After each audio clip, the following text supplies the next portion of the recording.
Saigon, വിയറ്റ്നാമിന്റെ ഹൃദയമിടിപ്പായ സൈഗോണിൽ നമ്മുടെ കൊച്ചു കേരളവുമായി ബന്ധപ്പെട്ട ഒരു രഹസ്യം ഒളിഞ്ഞിരിപ്പുണ്ട് എന്ന് പറഞ്ഞാൽ ഒരുപക്ഷെ നിങ്ങൾക്ക് വിശ്വസിക്കാൻ കഴിയില്ലായിരിക്കും. സൈഗോണിലെ വേറിട്ട കാഴ്ചകളിലേക്കാണ് ഞാൻ നിങ്ങളെ ഇന്ന് കൂട്ടിക്കൊണ്ടുപോകുന്നത്. നിങ്ങൾക്കെല്ലാവർക്കും ബെൻസൺസ് ട്രാവൽസ് എന്ന എൻ്റെ ചാനലിലേക്ക് ഒരിക്കൽ കൂടി സ്വാഗതം.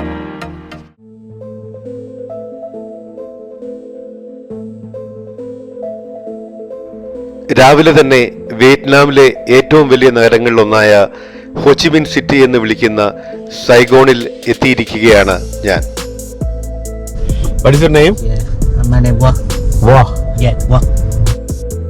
ഫ്രഞ്ചുകാർക്ക് മുമ്പ് സൈഗോൺ ഭരിച്ചിരുന്ന പോർച്ചുഗീസുകാർ ഈ നഗരത്തെ കൊച്ചിൻ ചൈന എന്നാണ് വിളിച്ചിരുന്നത്. അങ്ങനെ വിളിക്കാൻ അവർക്ക് ഒരു കാരണമുണ്ടായിരുന്നു. 1498 മെയ് 20 കാപ്പാട് കപ്പലിറങ്ങിയ വാസ്കോഡഗാമയും കൂട്ടരും കൊച്ചിയെ അവരുടെ ഒരു പ്രധാന വാണിജ്യ കേന്ദ്രമായി മാറ്റിയെടുത്തു.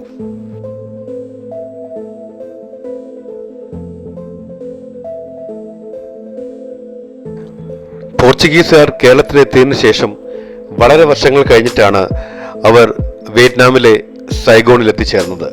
അന്ന് സൈഗോണിന്റെ വിളിപ്പേര് കൂച്ചി എന്നായിരുന്നു.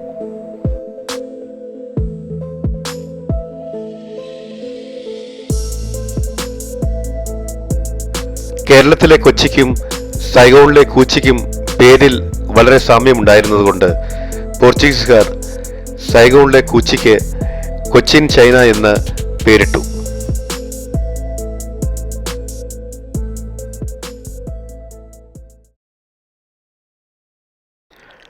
ധാരാളം ചരിത്രം പറയാനുള്ള ഒരു നഗരമാണ് സൈഗോൺ.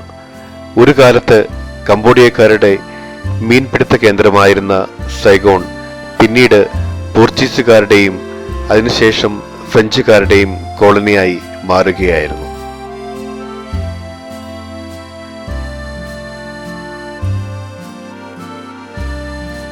സൈഗോണിലെ അതിപ്രശസ്തമായ നോട്ടർഡാം കത്തീഡ്രലിലേക്കാണ് നമ്മളിപ്പോൾ എത്തിച്ചേരുന്നത്.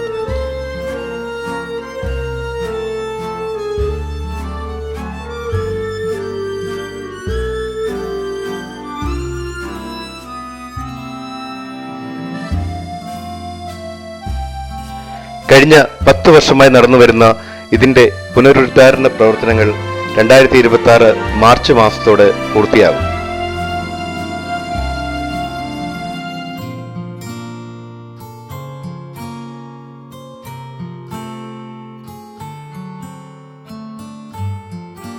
ഈ കത്തീഡ്രലിന്റെ ഭിത്തികൾ പണിതിരിക്കുന്ന ചുടുകട്ടകൾ ഫ്രാൻസിലെ മാഴ്സലി എന്ന സ്ഥലത്തു നിന്നും കൊണ്ടുവന്നതാണ്. വർഷം 100 കഴിഞ്ഞിട്ടും യാതൊരു മങ്ങലുമേൽക്കാതെ ഇത് അങ്ങനെ തന്നെ നിൽക്കുന്നു.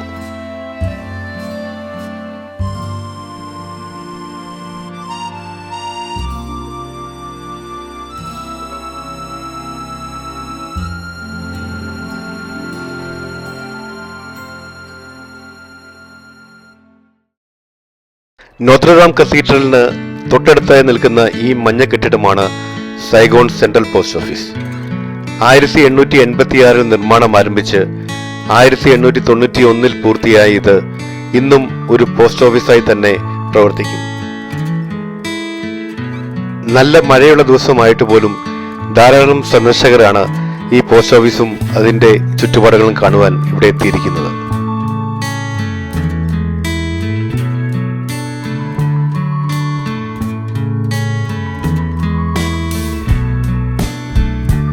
ഈ കെട്ടിടത്തിന്റെ അകത്തേക്ക് കിടക്കുമ്പോൾ ഒരു പഴയ യൂറോപ്യൻ റെയിൽവേ സ്റ്റേഷനിലെത്തിയ പ്രതീതിയാണ്. ഈ മനോഹരമായ വളഞ്ഞ മേൽക്കൂര താങ്ങി നിർത്തുന്നത് വലിയ ഇരുമ്പ് തൂണുകളാണ്. ഈ പോസ്റ്റ് ഓഫീസിലെ ടൈൽസ് കണ്ടില്ലേ? ഏതാണ്ട് 150 വർഷമായിട്ടും യാതൊരു മങ്ങലുമില്ലാതെ ഈ ടൈൽസുകൾ അങ്ങനെ നിലനിൽക്കുകയാണ്. പ്രവർത്തന സജ്ജമായ ഒരു പോസ്റ്റ് ഓഫീസ് ഇപ്പോഴും ഇവിടെയുണ്ട്. ഇവിടെ സന്ദർശിക്കാൻ വരുന്ന ടൂറിസ്റ്റുകളിൽ പലരും പോസ്റ്റ് കാർഡിൽ എഴുത്തുകൾ എഴുതി സ്വന്തം ദേശത്തേക്ക് പോസ്റ്റ് ചെയ്യാറുണ്ട്. സൈഗോൺ സന്ദർശിക്കുന്ന ഓരോ സഞ്ചാരിയും തീർച്ചയായും കാണേണ്ട സ്ഥലങ്ങളിലൊന്നാണ് ഇവിടുത്തെ സെൻട്രൽ പോസ്റ്റ് ഓഫീസ്.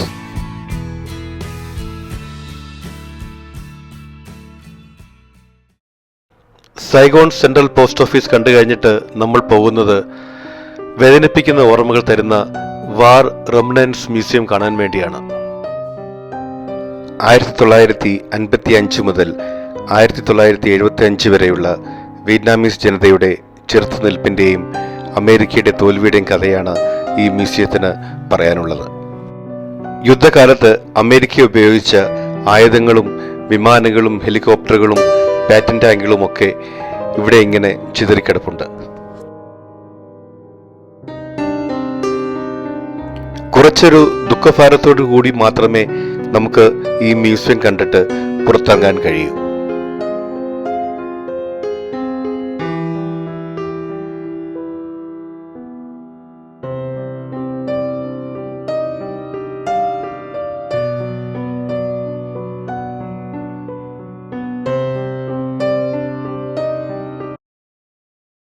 വാർ മ്യൂസിയത്തിലെ ഗൗരവമേറിയ കാഴ്ചകൾക്ക് ശേഷം നമ്മളിപ്പോൾ എത്തി നിൽക്കുന്നത് സൈഗോണിന്റെ ഹൃദയഭാഗത്തുള്ള ഇൻഡിപെൻഡൻസ് പാലസിലാണ്.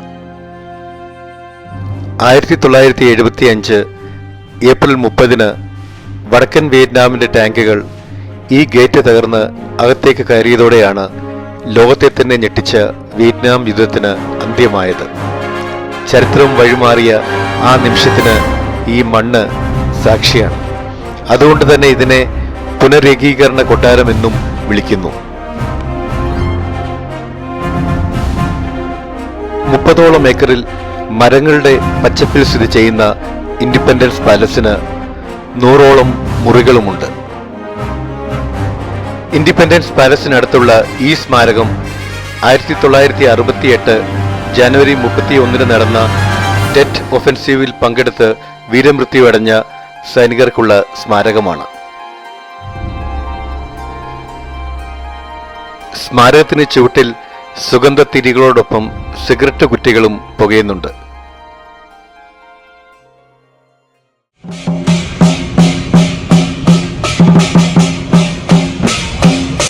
ഇൻഡിപെൻഡൻസ് പാലസ് കണ്ട് പുറത്തോട്ടിറങ്ങിയപ്പോഴാണ് ഇവിടെ ഒരു ഡയമണ്ട് ഷോപ്പിന്റെ ഉദ്ഘാടനവുമായി ബന്ധപ്പെട്ട് വിയറ്റ്നാമിന്റെ തനതായ ലയൺസ് ഡാൻസ് കണ്ടത്.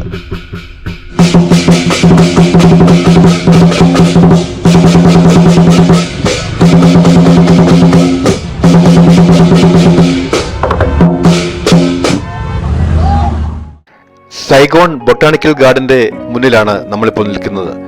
1865 ഫ്രഞ്ചുകാർ പണി കഴിപ്പിച്ച ഈ ബൊട്ടാണിക്കൽ ഗാർഡൻ ലോകത്തിലെ തന്നെ ഏറ്റവും പഴയ ബൊട്ടാണിക്കൽ ഗാർഡനുകളിൽ ഒന്നാണ്. മാനം മുട്ടെ വളർന്നു നിൽക്കുന്ന ഈ മരങ്ങളും ഒരു ചരിത്ര മ്യൂസിയവും പിന്നെ മൃഗശാലയുമാണ് ഇവിടുത്തെ പ്രധാന കാഴ്ചകൾ.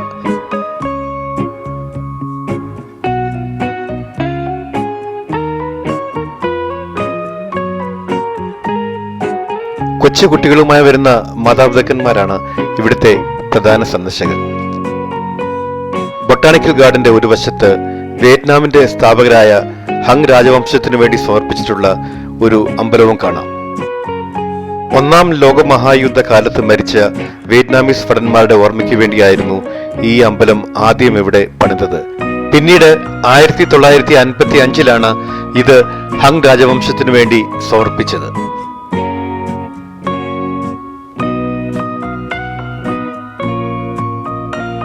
ബൊട്ടാണിക്കൽ മ്യൂസിയം കണ്ടു കഴിഞ്ഞപ്പോഴാണ് ഒരു കോഫി കുടിക്കാൻ തോന്നിയത്. വിയറ്റ്നാമിലെ കോഫി ലോകപ്രശസ്തമാണല്ലോ. വിയറ്റ്നാമീസ് കോഫിയെ പറ്റിയുള്ള വിവരങ്ങൾ ഞാൻ പിന്നീട് വരുന്ന എപ്പിസോഡുകളിൽ കവർ ചെയ്യുന്നുണ്ട്.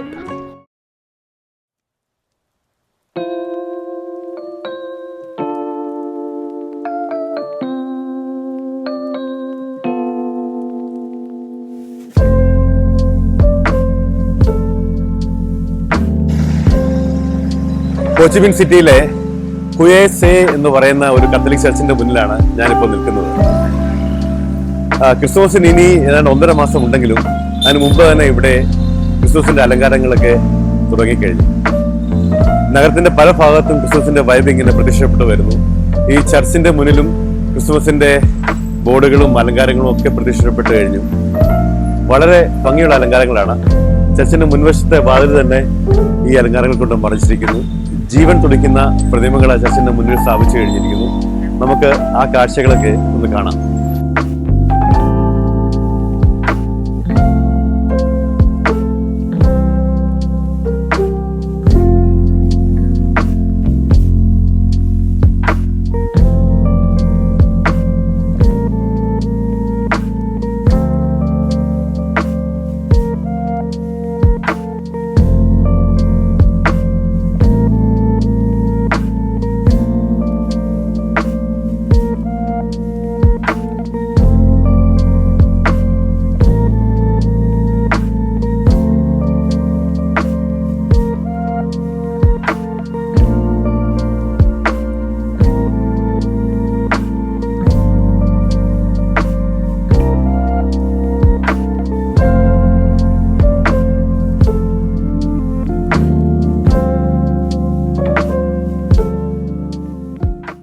സൈഗോണിലെ ഡിസ്ട്രിക്ട് 1-ലുള്ള ഈ സുബ്രഹ്മണ്യ സ്വാമി ക്ഷേത്രം ഇവിടുത്തെ തമിഴ് കുടിയേറ്റത്തിന്റെ കഥ പറയുന്നു.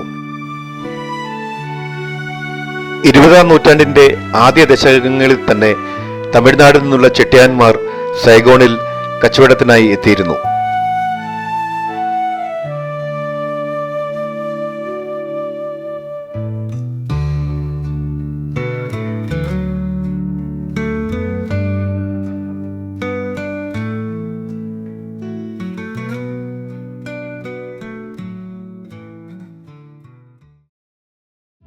സൈഗോണിൽ ഏറ്റവും നല്ല സ്ട്രീറ്റ് ഫുഡ് കിട്ടുന്ന മാർക്കറ്റ് തേടിയാണ് ഞങ്ങൾ ഈ ഫ്ലവർ മാർക്കറ്റിൽ എത്തിയിരിക്കുന്നത്.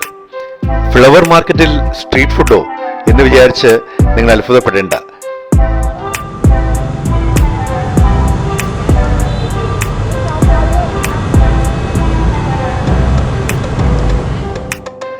ഹോത്തിക്കി മാർക്കറ്റിലേക്ക് നിങ്ങൾക്ക് സ്വാഗതം. അതിരാവിലെ മുതൽ വൈകിട്ട് 4 മണി വരെ ഒരു പുഷ്പവിപണിയായി മാറുന്ന ഈ മാർക്കറ്റ് വൈകുന്നേരം ആഹാരപ്രിയരുടെ ഇഷ്ടവിഹാര കേന്ദ്രമായി മാറുന്നു.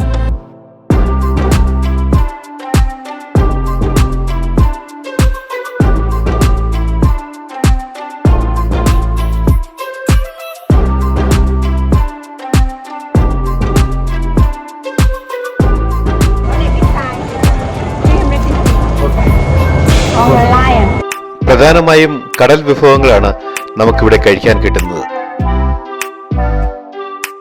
നമ്മുടെ നാട്ടിലെ പലഹാരങ്ങളായ ഉണ്ണിയപ്പവും അച്ചപ്പവും പാനിപൂരിയും ഒക്കെ ഇവിടെയും കിട്ടുന്നുണ്ടായിരുന്നു.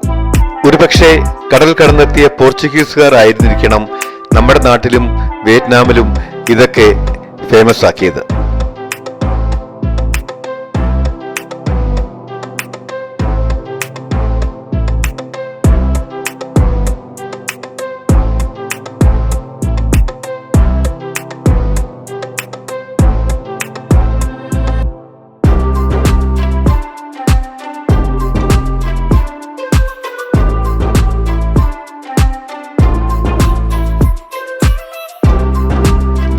ഇവിടെ ഒരു സ്ത്രീ വിയറ്റ്നാമിന്റെ സാൻഡ്വിച്ചായ ബാൻമി ഉണ്ടാക്കുന്ന തിരക്കിലാണ്. തൊട്ടപ്പുറത്തെ അടുപ്പിൽ കാടമുട്ടുകൊണ്ടുള്ള ഒരു വിഭവം തയ്യാറാകുന്നുണ്ട്. ഇത് മറ്റൊരു വിയറ്റ്നാമീസ് പലഹാരമായ ബൺ പാവോ ആണ്. കാടമുട്ടകളും മസാലയും ഒക്കെ ചേർത്ത് ആവിയിൽ പുഴുങ്ങുന്ന ഈ വിഭവത്തിന് നല്ല രുചിയാണ്. ഈ ഉണ്ടാക്കുന്നത് വിയറ്റ്നാമിന്റെ തനത് പലഹാരമായ വിയറ്റ്നാമീസ് ബനാന റൈസ് കേക്കാണ്. കനലിൽ ചുട്ടെടുത്ത പഴവും തേങ്ങാപ്പാലും വേവിച്ച ചോറുമൊക്കെയാണ് ഇതിലെ പ്രധാന ചേരുവകകൾ.